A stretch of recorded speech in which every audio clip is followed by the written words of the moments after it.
Hi guys, जैसा कि आप सभी देख पा रहे हैं कि जो एसएससी सीजीएल की नोटिफिकेशन है वो आज आउट हो चुकी है। एक्चुअली में तो रात को ही आउट हो चुकी थी, लेकिन अभी हम इसके बारे में डिस्कस करेंगे।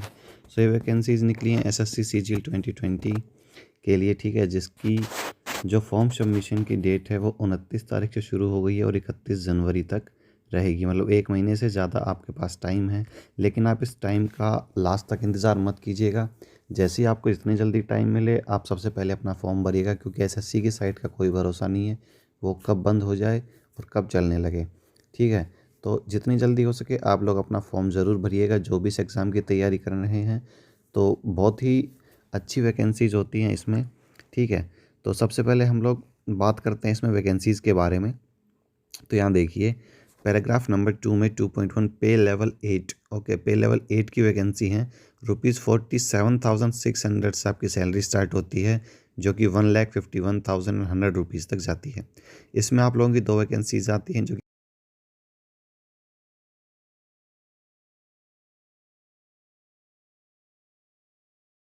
भी वैकेंसीज आती हैं उनमें सभी के लिए एज लिमिट अलग अलग होती है। तो ये चीज़ आप नोटिफिकेशन पढ़ लीजिएगा कि कौन सी पोस्ट के लिए कितनी एज लिमिट दी गई है और कौन सी पोस्ट कौन से ग्रुप की गजेटेड है या नॉन गजेटेड है। ओके गाइज, मिनिस्टीरियल है या नॉन मिनिस्टीरियल वैकेंसी है, ठीक है। इसके बाद पे लेवल 7 में है, जो कि 44,900 की सैलरी आपकी स्टार्ट होती है वहाँ से। इसमें बहुत सारी जो है पोस्ट आती हैं, जैसे कि असिस्टेंट सेक्शन ऑफिसर, ठीक है, और assistant assistant section officers, income tax inspector, central excise inspector, preventive officers, examiner inspector, assistant enforcement officer, sub inspector. तो ये सभी जो है ग्रुप बी की वैकेंसीज़ हैं, ठीक है, जो कि आपको अलग अलग मिनिस्ट्रीज़ में, डिपार्टमेंट्स और ऑर्गेनाइजेशंस में मिलती हैं। इन सभी की अलग अलग एज दी गई है, किसी में 20 to 30, किसी में 18 to 30, किसी में नॉट मोर देन 30 ईयर्स, ठीक है गाइस। तो ये सब चीज़ें आपको नोटिफिकेशन में देखने को मिल जाएंगी, ठीक है। इसके अलावा इसमें जो है और वैकेंसीज़ों की पे लेवल 6 की होती हैं, 35,400 से स्टार्ट होती हैं। ओके गाइज, सो ये वैकेंसीज है assistant superintendent, divisional accountant, sub inspector, inspector statistical officers की। ओके गाइज, सो इनमें भी एज लिमिट अलग अलग है, लेकिन ज़्यादातर वैकेंसीज़ में 30 साल से ज़्यादा की उम्र नहीं होनी चाहिए। ये भी ग्रुप बी की ही वैकेंसी है। इसके बाद देखते हैं पे लेवल 5 की 29,200 से सैलरी स्टार्ट होती है। इसमें आपकी ऑडिटर, अकाउंटेंट जूनियर अकाउंटेंट की वैकेंसीज आती हैं। ये वैकेंसीज जो होती हैं वो आपकी ग्रुप सी की होती हैं, ठीक है गाइज। इसमें आपकी जो मैक्सिमम एज लिमिट होती है 27 ईयर्स तक होती हैं। और इन सभी जो एज लिमिट है इनमें आपको अलग अलग, अगर आपके पास रिजर्वेशन है तो आपको अलग अलग छूट भी दी गई है, जैसे कि SC ST में 5 साल की, OBC में 3 साल की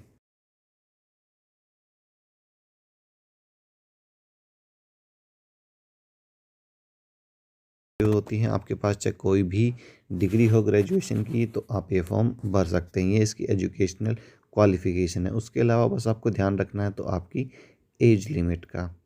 ओके गाइस, चलिए उसके बाद यहाँ पर दिया गया है कि जो आपकी फ़िज़िकल एबिलिटीज़ हैं वो क्या होनी चाहिए, मतलब डीफ, हार्ड ऑफ हियरिंग या फिर ब्लाइंडनेस या लो विज़न।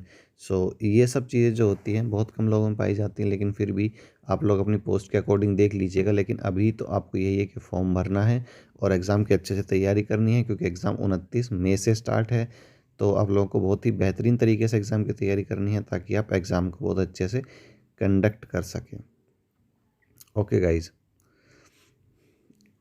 इसके बाद हम लोग बात करते हैं वैकेंसीज़ एंड रिजर्वेशन की।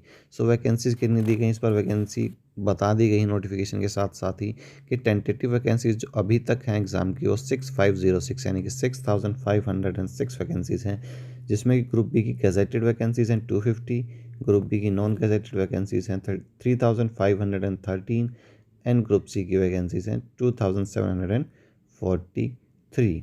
ओके गाइज, ये जो है वैकेंसीज़ हैं 6506।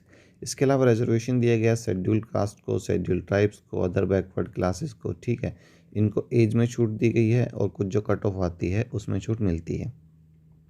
नेशनैलिटी सिटीजनशिप की बात करें तो वही सब है कि सिटीज़न होना चाहिए इंडिया का, नेपाल का, भूटान का। ओके गाइज, चलिए इसके बाद एज लिमिट जो दी गई है वो 1 जनवरी 2021 के हिसाब से दी गई है।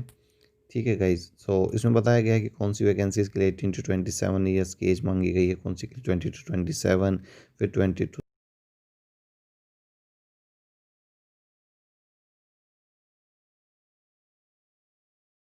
को 3 साल की, PWD अनरिजर्व्ड को 10 साल की, PWD OBC को 13 साल की।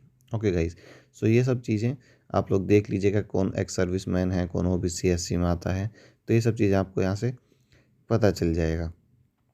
ओके गाइज, तो सबसे मेन यही है कि SSC CGL के फॉर्म निकल चुके हैं, आप लोग अपना फॉर्म भरिए। ओके गाइज, और जो लोग ग्रेजुएट हैं वो ही फॉर्म भरिए, इनके पास अपनी बैचलर्स डिग्री है।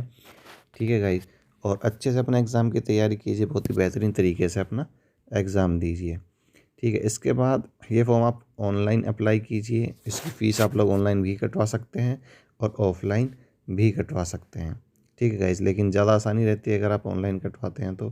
ठीक है, उसके बाद अपना जो भी आप सेंटर भरिए वो अपने हिसाब से और देख कर भरिएगा, आप कौन से रीजन में आते हैं, कहाँ एग्ज़ाम सेंटर आपके पास पड़ेगा, आपका मतलब कन्वीनियंट रहना चाहिए, उस हिसाब से अपने एग्ज़ाम सेंटर्स भरना। जैसे कि यहाँ सेंट्रल रीजन, ईस्टर्न रीजन, एक यहाँ रीजन, सभी रीजन्स के यहाँ दिए हुए हैं, आप लोग एक बार चेक कर लीजिएगा और डिसाइड कर लीजिएगा कि आपको कहाँ पर जो है अपना एग्ज़ामिनेशन सेंटर भरना है। उसके बाद अगर बात करेंगे स्कीम ऑफ एग्ज़ामिनेशन के, एग्ज़ाम कैसे कंडक्ट होता है, तो आपको बता दूं कि इस एग्ज़ाम के जो हैं 4 टियर होते हैं। पहला CBT होता है, कंप्यूटर बेस्ड एग्ज़ामिनेशन, जिसमें वही आपके 4 सब्जेक्ट्स आते हैं। ओके गाइज, उसके बाद होता है Tier 2 कंप्यूटर बेस्ड एग्ज़ामिनेशन, फिर इसमें 2 सब्जेक्ट होते हैं। और उसके बाद होता है Tier 3 pen and paper mode, यानी कि डेस्क्रिप्टिव रिटन टेस्ट, एंड उसके बाद कंप्यूटर प्रोफिशिएंसी टेस्ट होता है आपका। ओके गाइज, सो देखते हैं कि Tier 1 और Tier 2 का क्या सब्जेक्ट्स आते हैं। सो Tier 1 में आता है general intelligence and reasoning, general awareness, quantitative aptitude, English comprehension. So Tier 1 में आपको 1 घंटे का टाइम मिलता है, इन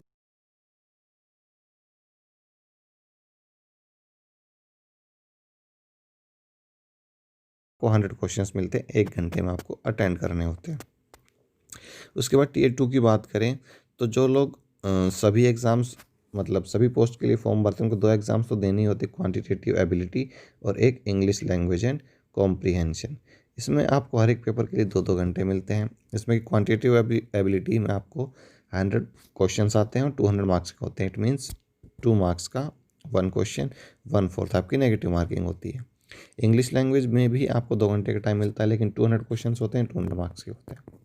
इसके बाद जो JSO और AAO का जिनमें सिलेक्शन होता है, वो लोग देते हैं statistics and general studies, finance and economics का पेपर। इनमें 100 क्वेश्चन आते हैं और 200 मार्क्स के होते हैं। उसके बाद बता देता हूँ कि Tier 1 और Tier 2 जो होता है वो आपको ऑब्जेक्टिव टाइप होता है, उसमें मल्टीपल चॉइस क्वेश्चन होते हैं।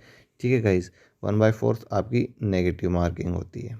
ओके गाइज, सो ये बात आप लोग ध्यान रखिएगा। सो चलिए guys, Tier 1 and Tier 2 compulsory होते हैं सभी लोगों के लिए, यही बताना। उसके बाद आता है कि Tier 3 किस प्रकार का होता है। Tier 3 होता है पेन एंड पेपर मोड, इसमें आपका डेस्क्रिप्टिव होता है। इसमें लैंग्वेज आप अपनी मर्जी से चूज़ कर सकते हो कि आपको इंग्लिश में पेपर देना है, हिंदी में पेपर देना है। यह पेपर 100 मार्क्स का होता है, इसके लिए आपको 1 घंटे का टाइम मिलता है। ओके गाइज, उसके बाद होता है स्किल टेस्ट। सो जो लोग Tier 1 क्लियर कर लेते हैं उनको Tier 2 में बुलाया जाता है, जो लोग Tier 2 क्लियर कर लेते हैं उनको फिर Tier 3 के लिए बुलाया जाता है। इस हिसाब से चीज़ें चलती है। सो जो लोग Tier 1, 2 एंड 3 तीनों कट ऑफ कर लेंगे उनको Tier 4 के लिए बुलाया जाएगा, तो कंप्यूटर प्रोफिशिएंसी टेस्ट होता है या फिर टेस्ट होता है डाटा एंट्री स्पीड टेस्ट। उसके बाद करते हैं सिलेबस की। तो सिलेबस में आप लोग देखिए, Tier 1 में 4 सब्जेक्ट थे, general intelligence and reasoning, general awareness, quantitative aptitude and English comprehension. So यहाँ पर डिटेल्ड सिलेबस दिया गया है कि रीजनिंग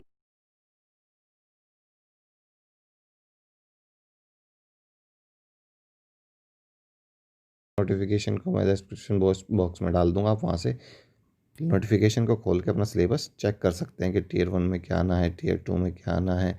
उसके बाद जो JSO और AO की तैयारी करने उनके लिए स्टैटिस्टिक्स और फाइनेंस एंड इकोनॉमिक्स में क्या आएगा, वो सब चीज़ें आपको यहाँ दी गई हैं। ओके गाइज, और उसके बाद जो स्किल टेस्ट और CPT होता है उसमें क्या आता है, वो सब चीज़ें इसमें दी गई हैं। एक बात और गाइज, आप लोग ध्यान रखिएगा कि जब भी अपना फॉर्म भरें तो फ़ोटो के नीचे डेट क्लियरली मेंशन करें, जो कि आपकी रिसेंट पासपोर्ट साइज़ फ़ोटो होनी चाहिए, ज़्यादा पुरानी आप लोग फ़ोटो अपलोड ना करें, वरना आपका फॉर्म रिजेक्ट हो जाएगा। तो चलिए गाइस, आज की इस वीडियो में इतना ही। तो सीजीएल के फॉर्म निकल चुके हैं, आप लोग अपना फॉर्म भरिए, अच्छे से तैयारी कीजिए और अच्छे से अपना एग्ज़ाम दीजिए। चलिए guys, thank you very much. So मैं इस चैनल पर जितनी भी नई नोटिफिकेशंस आती हैं, इंपॉर्टेंट इंस्ट्रक्शंस होते हैं, उसके बारे में वीडियो लेके आता हूँ। तो अगर आपको ऐसे ही नई नई जानकारियाँ चाहिए अपने एग्ज़ाम्स के बारे में, तो आप लोग चैनल सब्सक्राइब जरूर कीजिएगा। चलिए guys, thank you very much, bye.